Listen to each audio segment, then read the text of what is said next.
about what salt does. Salt takes a very bland food and makes it into, voila.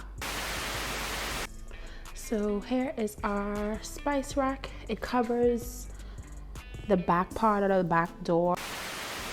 For those of you that do not know me, my name is Elan Jolee. I am on I guess kind of like a weight loss journey. I don't necessarily like even saying that because it's really more of like a consistent lifestyle change for me.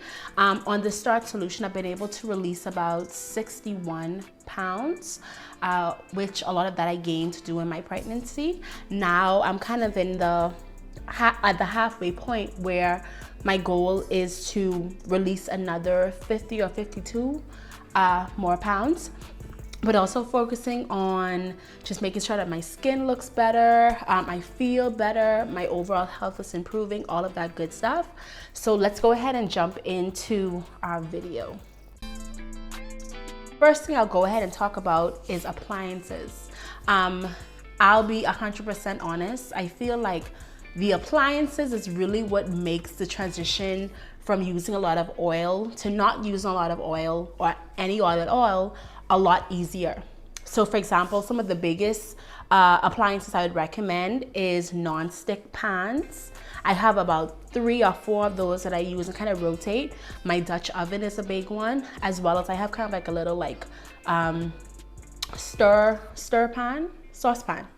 I think that's the name of it, that I use pretty frequently, as well as my air fryer. Of course, that's a big one. Crock pot, and then also my steam basket. So those 3 items, or 4 or 5 items, I can't remember exactly how many I said, but those have kind of been the most beneficial. I will say, growing up in the Bahamas, my mom didn't use a lot of oil in our household. So for me, the transition wasn't super challenging, but it still took some practice getting used to not having that as a base, if that made sense. I definitely recommend checking out things like Facebook Marketplace. That's actually where I got a few of the appliances that I have. Seasoning is a big part of our household.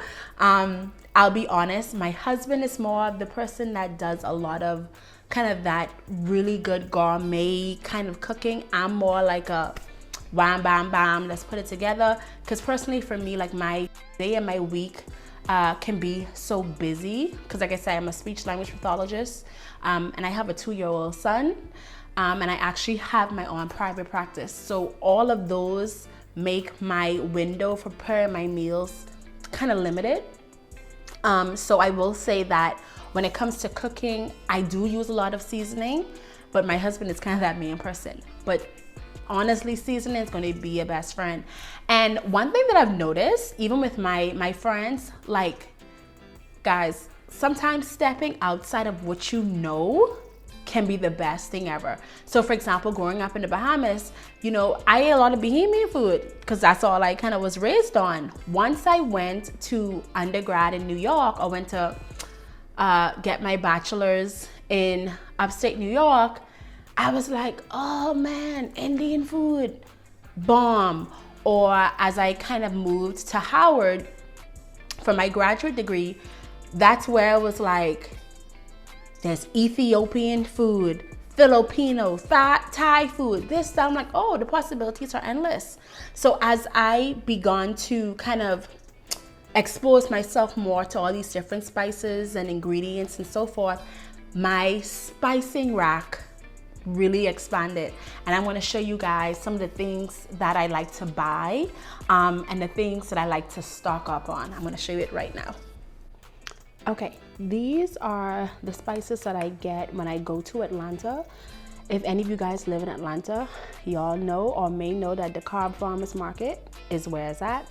But this is some of the spices that I love to stock up on, like their onion powder, paprika, smoked, always smoked. I don't use a whole lot of salt, but my husband does. So I get their pink salt with a grinder. This is turmeric,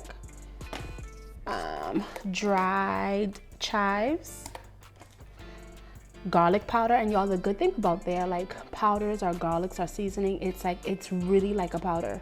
It's not coarse, it's legitimately like a powder. Some more onion powder.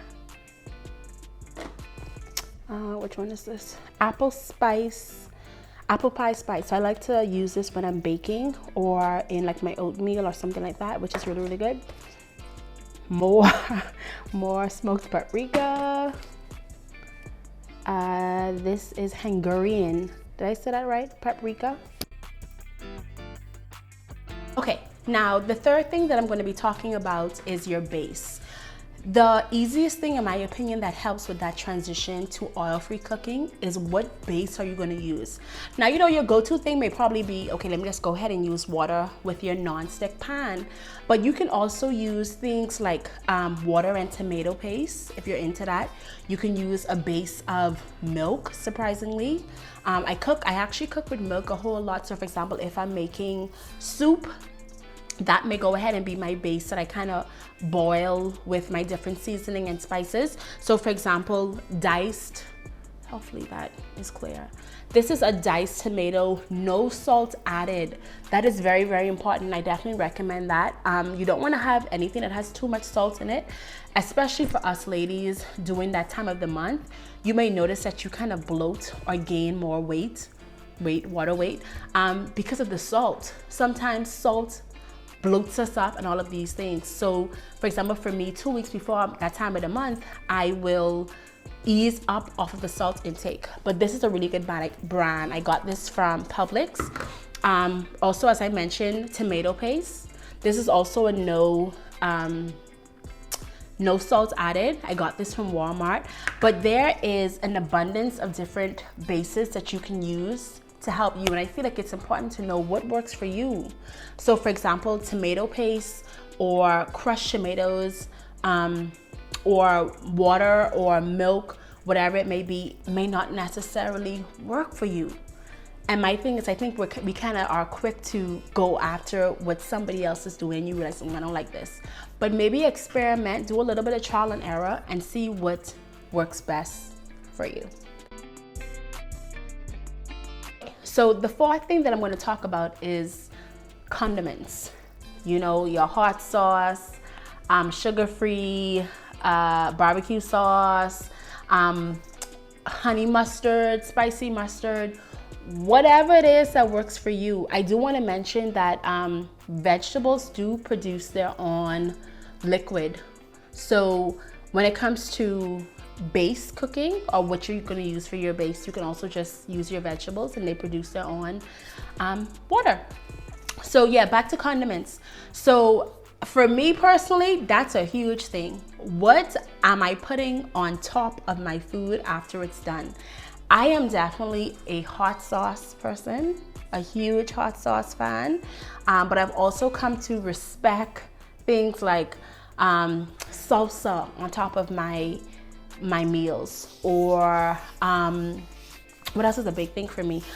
Sometimes honey mustard or spicy mustard, or I like to make my own dressings on sauces. You have to see kind of what works for you. I know like at a certain point, I was introduced to like balsamic vinaigrette or vinegar, whatever.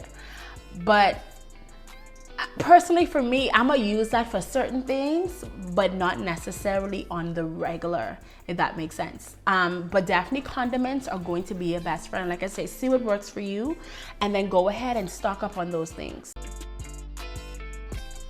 Okay, the last, and I feel like the most important thing that I'm going to talk about is your staple meals or recipes.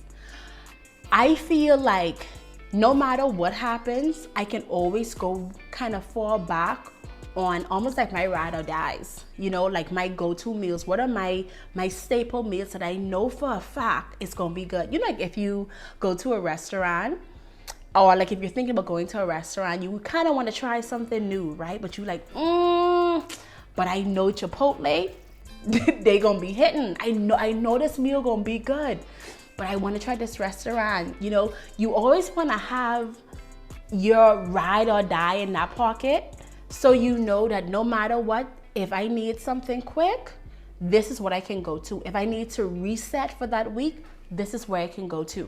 Okay, some of the features or things that I use that are very, very helpful is I do bookmark my meals that I'm going to show you guys.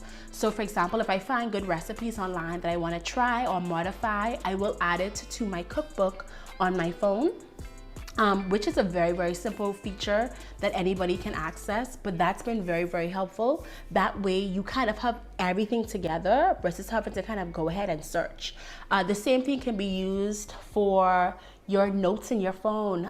Is this young lady, her name is Erin, that I follow on YouTube, and she really transformed how I use my apps for my daily life. I will link the video for you guys to check her out.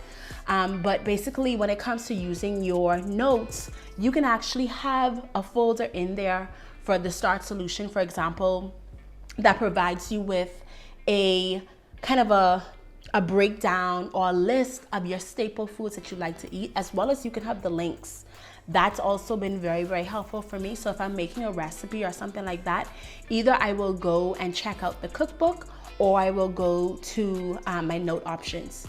At a certain point, when I first started, I would even write down recipes that I came up with in my book, and I'm going to possibly be like sharing those free on my website that I'm creating currently for you guys to go ahead and check out. I am going to be giving you guys my salsa recipe if you want to go ahead and try that. I will link it in the description box, as well as put a little picture up here as well. And also, if you want to, you can go ahead and follow me on social media, on my Instagram at Elan Jolee, where I'll also post the recipe there as well. Also, for your staple meals or recipes, now everybody may not agree with this, but this works for me. I do like to stock up on some frozen meals, not meals really, kind of.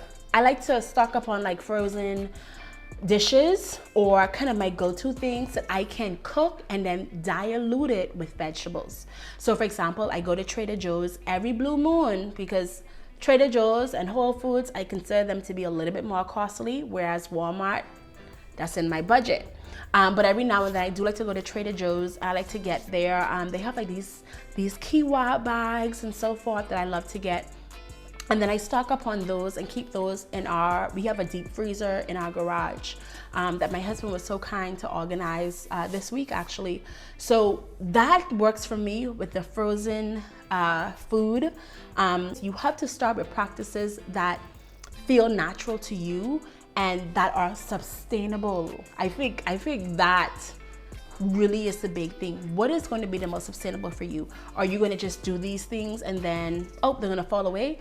Or is there going to be something that you can see yourself doing for a very long time? So I hope that these suggestions were very useful to you guys. Please let me know if there is anything else you want to talk about. And I must thank one of you guys. I did not remember or keep her name.